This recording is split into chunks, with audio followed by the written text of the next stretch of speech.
This is the Angels Postcast, your instant game reaction for the Los Angeles Angels. Part of the Locked On Podcast Network. Your team every day. Oh my goodness. Thank you, baseball gods. Thank you, Angels. Oh my goodness. Hello, Halo Nation. Hello, Halo hopefuls, and welcome back to the latest edition and a walk-off victory edition of the Locked On Angels Postcast. Coming at you live, as always, after every single Angels game, and much happier after a game like today. Right here live on the Locked On Angels YouTube channel and after the fact, both on the channel and wherever the heck you get the Locked On Angels audio podcast feed. If you don't know who I am, what's going on, everybody? My name is Gavin Carlson, former credentialed journalist in the LA area. Spent 4 years covering UCLA sports, conducting interviews, writing articles, all that good stuff with the Daily Bruin. Yes, Dusty, your favorite former credentialed journalist. And now in year 2 with the Locked On Podcast Network, where it's your team every day. Our team, it's the Angels. And let's be honest, we were a few innings away from the Angels, the 2025 Angels funeral. There's no other way to put it, right? The Angels, at one point in this ball game, and in case you somehow forgot the state of affairs for this team coming into the ball game, you come off a frustrating trade deadline where you inexplicably are not sellers, and if anything, you're buyers. And you immediately respond with 2 of the worst performances of the season, a game where you somehow score 3 runs on very few hits, and then a 1-hit shutout loss, a 1-0 defeat. The 1 hit was a dribbler. You had 3 base runners against the White Sox. And then how did they respond one more time?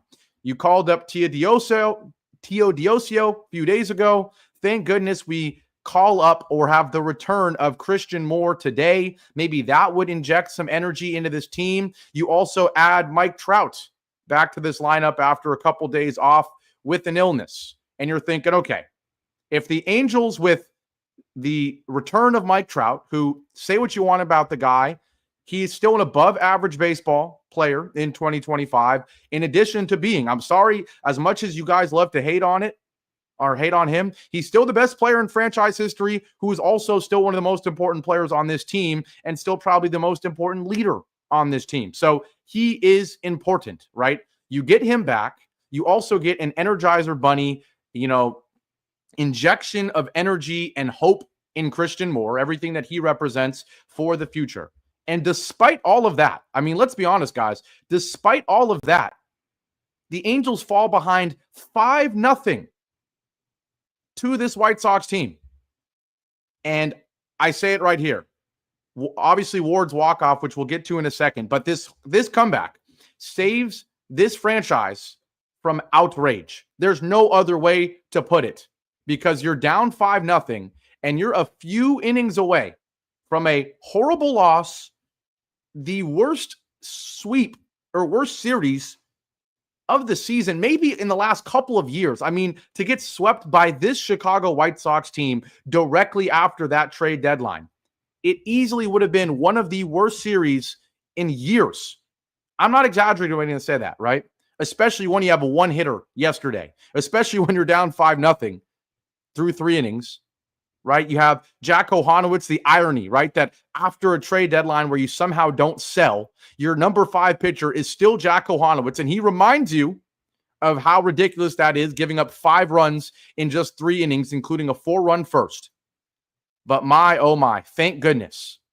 The Angels, 5-0 deficit coming into the bottom of the 6th. They score 3 in the bottom of the 6th. They score 2 in the bottom of the 7th to tie the game at 5. And then in the bottom of the 9th, we get the miracle, the walk-off from Taylor Ward. And of course, that's where we start today's show. Time to reveal where the game was won or lost. It's the turning point. Yes, it's the turning point. And of course, also Taylor Ward is yours.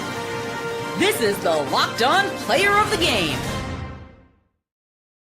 I mean, again, you don't want to focus all on what happened in the bottom of the 9th, because there's so many other things that happen, right? You have a 3-run 6th, the 2-run 7th, right? But at the end of the day, You did all of that just to equal the score, right? Just to even things up at 5-5. So at the end of the day, of course, this team has fallen short so many times in the clutch.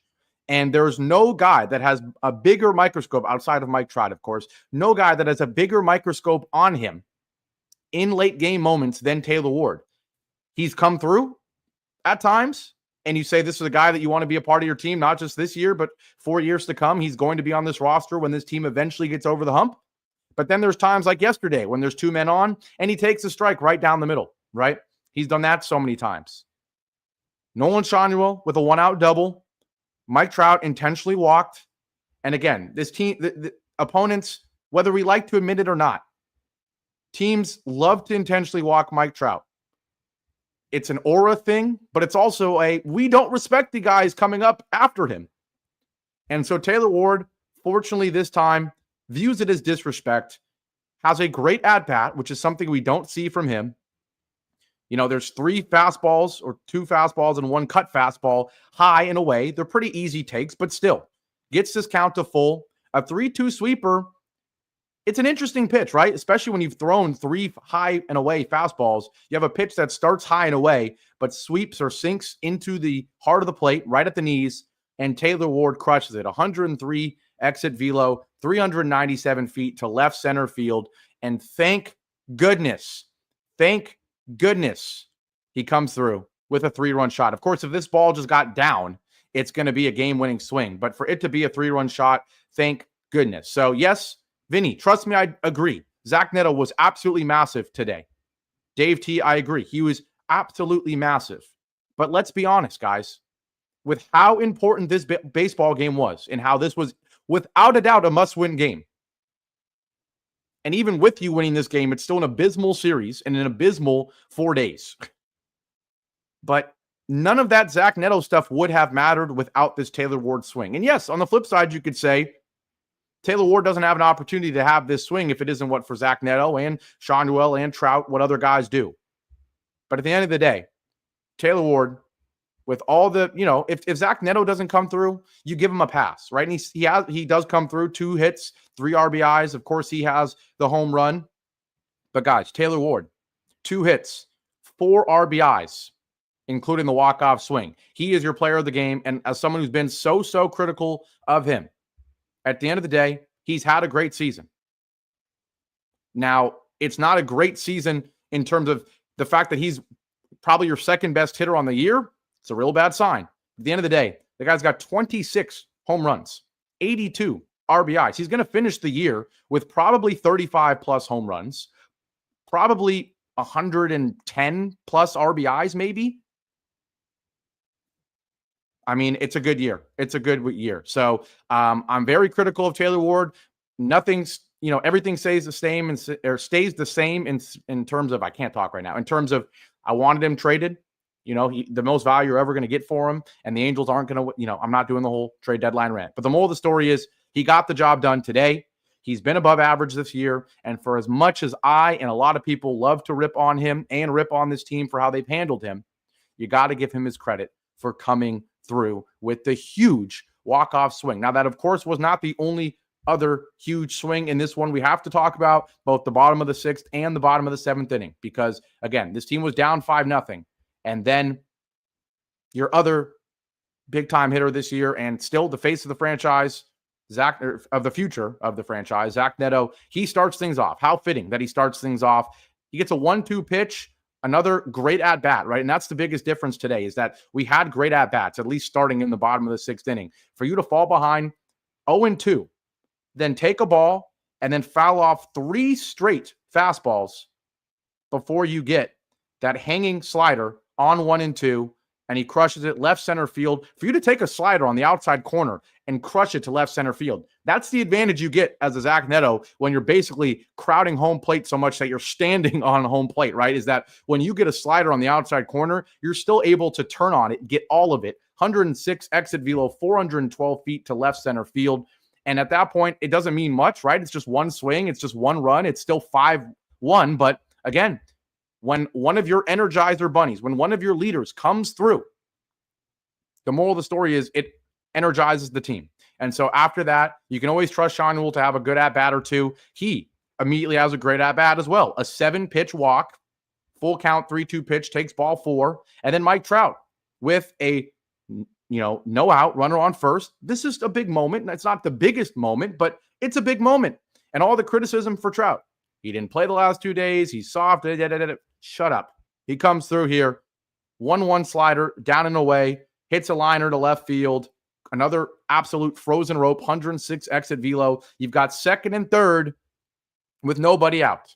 Now, Taylor Ward, again, another reason he's the player of the game is because this is a huge at-bat. If Taylor Ward does what Taylor Ward of yesterday or of really all of July does, or most of July, second half of July does, he probably strikes out here, right? And then now it's second and third with 1 out, and maybe you get a sac fly, and then that's it. You only score like 2 runs in the inning total, right?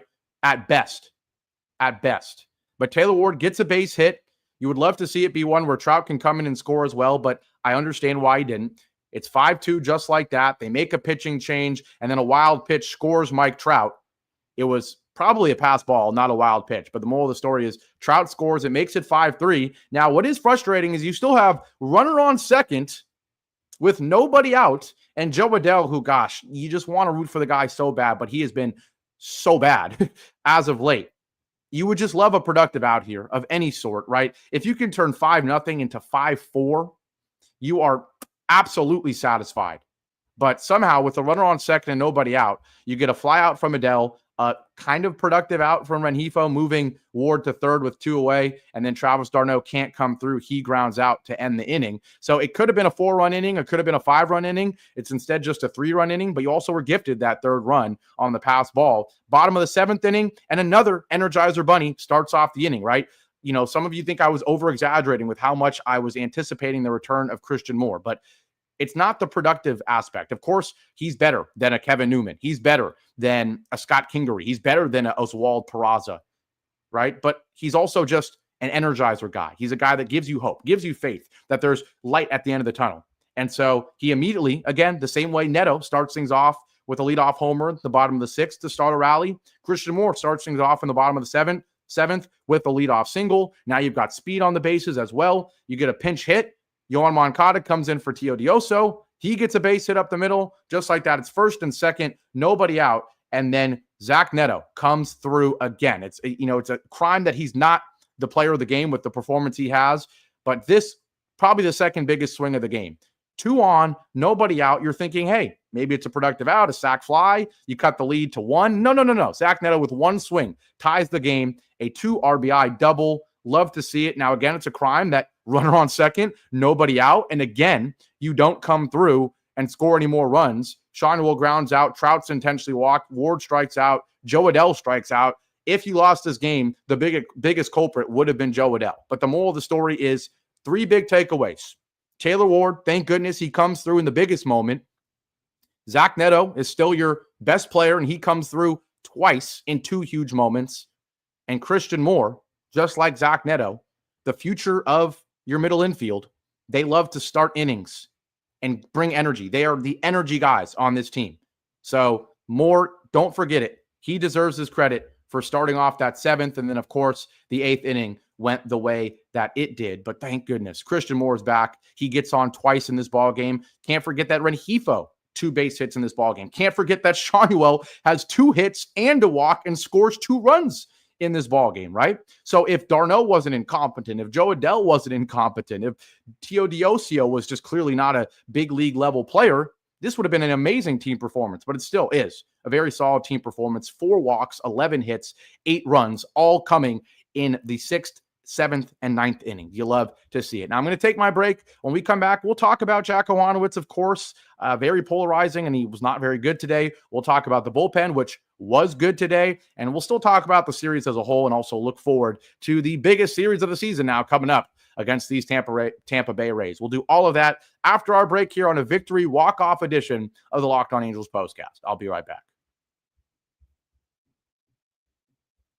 Now, on this Sunday, today's show is once again brought to you by 5 Hour Energy. It's time to fuel up and turn it up with 5 Hour Energy Transfusion. It brings the bold grape, ginger, and lime flavor of your favorite golf drink, minus the alcohol, into a quick, energizing shot. Whether you're sinking birdies or just making memories with friends, this is a hole-in-one for your energy game. Let's be honest, some days on the course or off it, you just need that extra boost to stay sharp and energized. Absolutely, you do. I mean, look at me. You can tell I'm energized today, and yes, the walk-off helps, but I'll be honest, it's also a day where I've had a bunch of energy infusions, whether it's my pre-workout or also me taking a 5 Hour Energy Transfusion shot pretty much right before this show.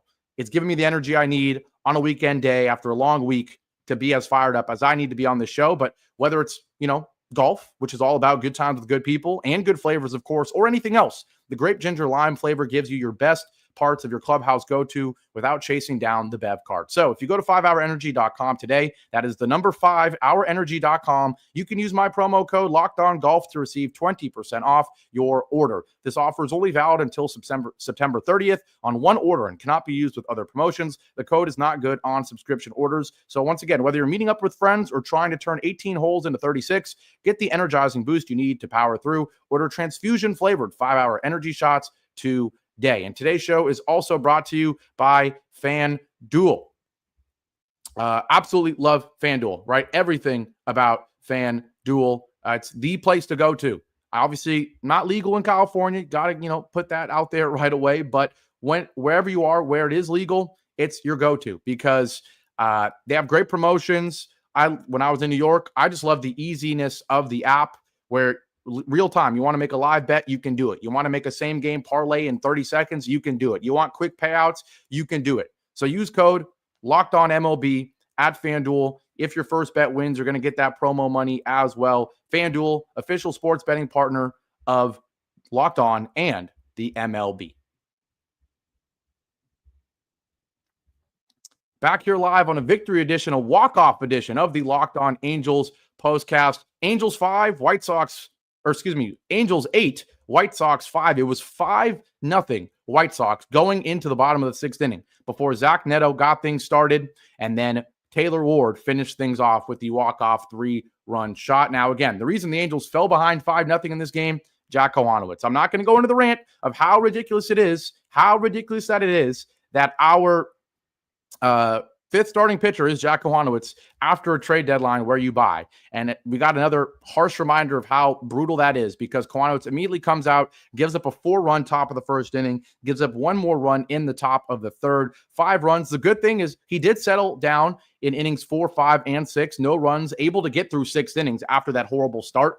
And I guess you got to give Ray Montgomery some credit saying, look, Jack, you're going to have to figure your way out of this one. We're not bringing in a bullpen arm in the top of the third or even the top of the fourth. We need you to eat up some more innings. And fortunately, he did. It's still an awful start. 6 innings pitched, 9 hits, 5 earned runs, 2 walks as well. Did give up the big fly ball. But the way he was able to settle down, we'll take that at least. Now, I see people fighting in the comment section. At the end of the day, the reason why you're going to fight in the comment section is because it's still not a good series for the Angels. You still go 1-2 against the White Sox. They're still abysmal on Friday and Saturday night at home against the worst team in baseball.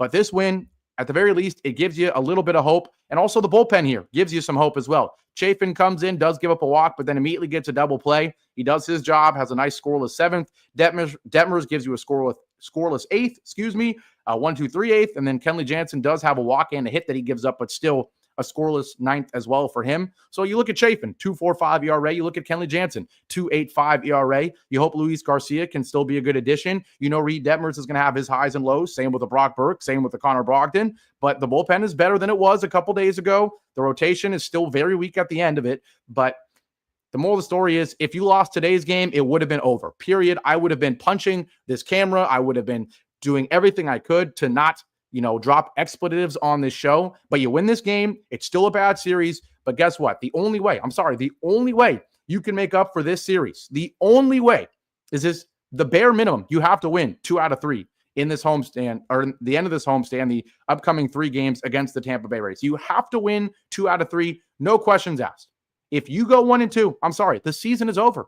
I'm sorry, because the Rays are a team ahead of you. You still got 3 more teams ahead of you just to be the best team that isn't going to make the playoffs, right? So you absolutely have to win at least 2 out of 3. quite honestly, because you won 1 out of 2 against the White Sox, exactly, you're right, Occur, man. You kind of have to sweep this series, right? If you went 2-1 against the White Sox, which honestly still would have been a disappointment, you can justify it by saying, okay, you also go 2-1 against the Rays. It would have been a 4-2 homestand after the trade deadline. You would have taken it, right? But given the 1-2 against the White Sox, you really need a sweep to be feeling positive, right? But a 2-1 against the Rays will be just enough to keep this team at competent and competitive, really competitive, according to GMPM. We're going to quickly look at the standings one more time, just a reminder of the state of affairs for, the AL wildcard race that the Angels are still probably not in, but are trying to tell themselves they are. In case you forgot, the Angels are now 54-58, still 8 games back in the AL West. Of course, we've given up on that, but you're still 5.5 back of that wild card spot. Half a game back of the Rays. So if you go 2-1, right, you're right there with the Rays. The Rays have been absolutely awful. They're 2-8 in their last 10. 2-8 in their last 10. They're 23-28 on the road. The Angels just now with this win go above 500, 29-28 at home. So you would love with the top of your rotation coming up, Kikuchi, Soriano, and then Tyler Anderson. Can't believe that he's a part of the top of your rotation. You got to win 2 out of 3, period, to at least be level with the Rays. If you did that, you would be 56-59. They would be, I guess they would actually be 56-60. So you would leap the Tampa Bay Rays. That is true. And then you would be, a couple games back of the Royals, a couple games back of the Guardians, couple games back of the Rangers.